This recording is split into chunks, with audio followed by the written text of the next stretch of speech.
Chers élèves, bonjour, ravi de vous retrouver dans une nouvelle vidéo, une nouvelle leçon. Cette fois-ci avec une leçon qui est une leçon lourde. Il faut bien se concentrer pour bien comprendre. On va voir tous aujourd'hui les figures de style. Alors, premièrement, qu'est-ce qu'une figure de style? Qu'est-ce qu'on veut dire par une figure de style? Une figure de style, c'est un procédé qui agit sur la langue et crée un effet de son ou de sonorité.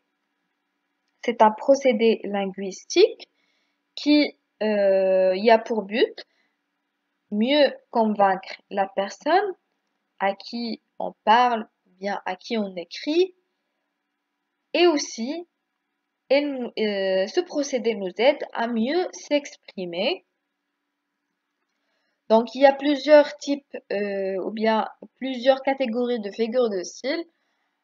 On évoque les figures d'analogie, les figures de répétition, les figures d'exagération, les figures de construction et les figures d'atténuation. Sans trop tarder, on va commencer par le premier type ou bien la première catégorie qui est les figures d'analogie.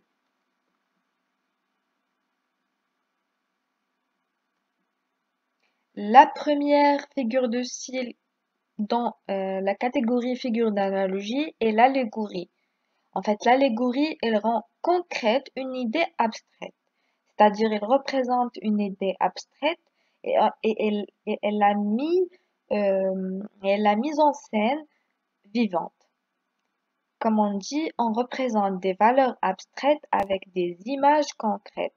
Je donne un exemple euh, d'un d'un extrait de Hugo.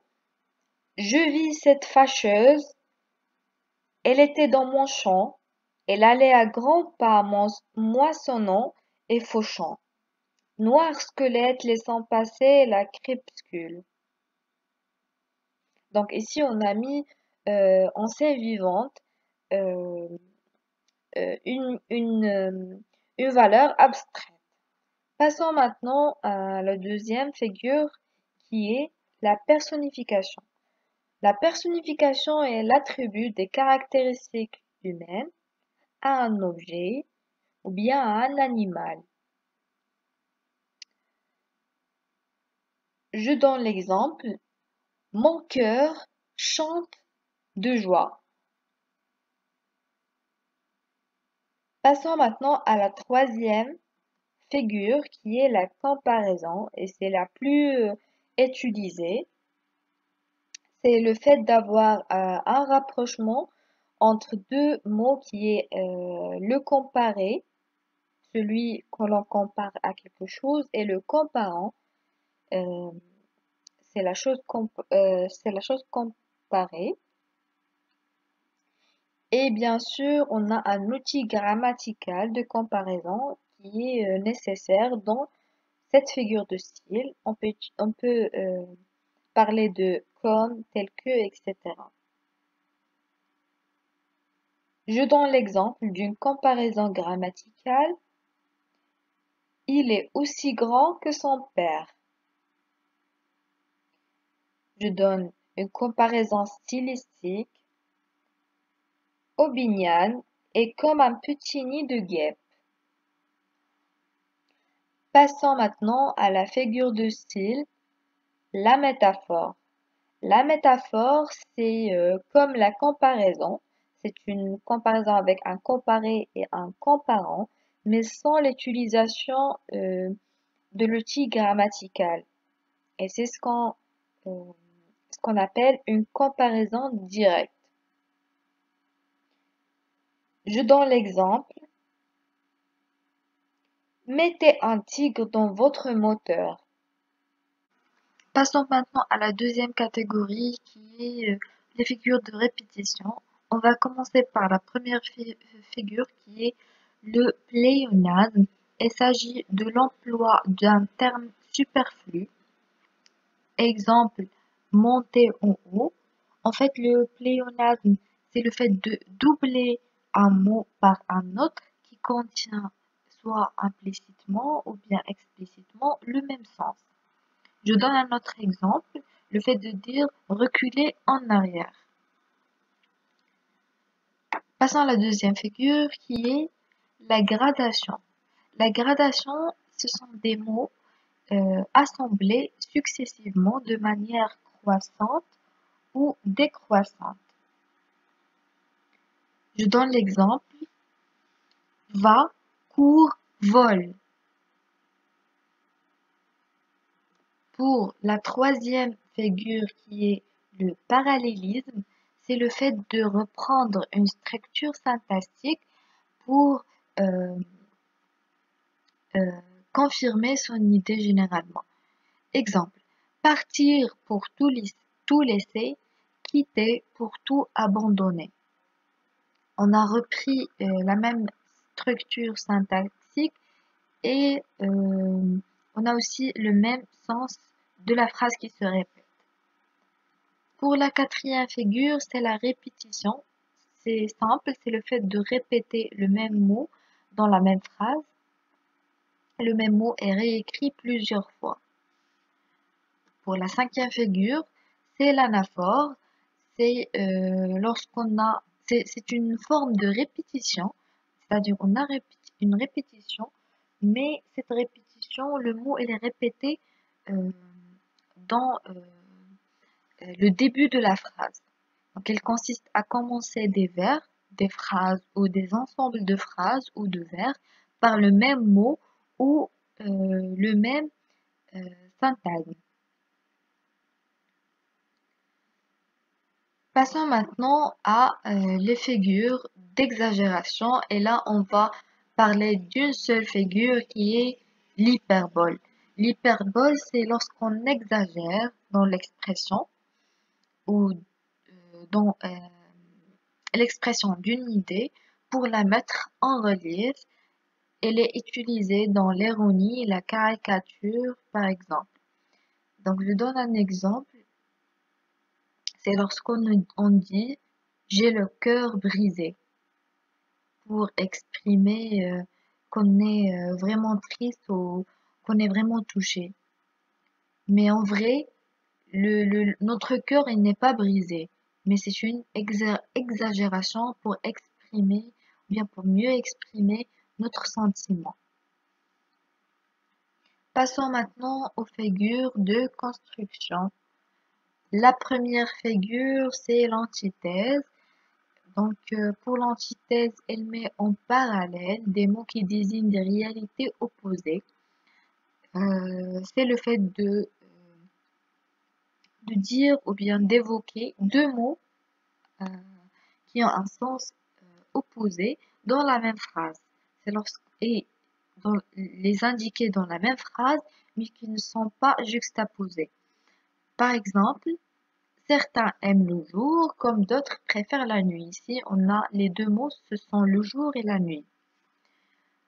La figure suivante, c'est l'oxymore. C'est la même chose que l'antithèse, mais la seule différence, c'est que les deux mots opposés sont juxtaposés. Les deux mots opposés sont l'un à côté de l'autre. Par exemple, on peut dire dans l'obscure clarté. Obscure, clarté. On a une opposition des deux mots et qui sont l'un à côté de l'autre. Pour la figure suivante, c'est le paradoxe. C'est une figure qui se repose sur le rapprochement de mots opposés, comme le cas de l'antithèse, au sein d'une expression dépourvue de sens logique, du moins en apparence. Le paradoxe, c'est un type spécifique de l'antithèse. C'est lorsqu'on a bien évidemment deux mots opposés dans la même phrase, ou bien plusieurs mots opposés dans la même phrase, et que la phrase en général n'a pas de sens logique qui apparaît. La dernière figure, c'est l'asynthète, ou l'avant-dernière. C'est lorsqu'il n'y a aucun mot de liaison entre les groupes syntaxiques qui se suivent. Et la polysynthète, c'est le contraire de la synthète, c'est-à-dire il y a une exagération des mots de liaison, c'est-à-dire tous les mots qui se suivent, ils ont une liaison. Passons maintenant aux figures d'atténuation. C'est généralement utilisé pour atténuer le choc des mots utilisés dans la phrase. C'est utilisé aussi pour, on dit quand on dit moi mais on exprime plus. Donc commençons par la première figure qui est la litote. Pour la litote, on suggère quelque chose mais on ne le dit pas clairement. Exemple, je ne suis pas mécontent de ton travail. C'est-à-dire que ton travail, il est pas mal. Au lieu de dire que son travail, il est pas mal ou bien il n'est pas à la hauteur, je dis je ne suis pas mécontent de ton travail. La deuxième figure, c'est la prétérition. C'est le fait de faire semblant de ne pas vouloir dire quelque chose, mais on le dit quand même. Par exemple, je ne vise personne. Moi, je dis je ne vise personne, mais certainement, je veux dire derrière cette phrase que il y a une personne que je vise. La troisième figure, c'est l'euphémisme. Donc, pour l'euphémisme, il permet de rendre une réalité moins brutale. C'est le fait de dire moins, mais exprimer plus. Par exemple, on dit, quand quelqu'un est mort, on dit il nous a quitté, pardon, au lieu de dire il est mort ou bien il est décédé. Passons à la quatrième figure, c'est l'antiphrase. C'est lorsqu'on veut exprimer ou bien on exprime le contraire de ce que l'on veut dire ou ce que l'on pense. C'est une figure 100% ironique. Exemple, que tu es drôle. Quand quelqu'un nous dit quelque chose qui ne nous fait pas rire ou bien qui n'est pas drôle, on lui dit que tu es drôle par ironie. Il y a aussi d'autres figures de style qu'on a qu'on n'a pas mis dans les catégories précédentes.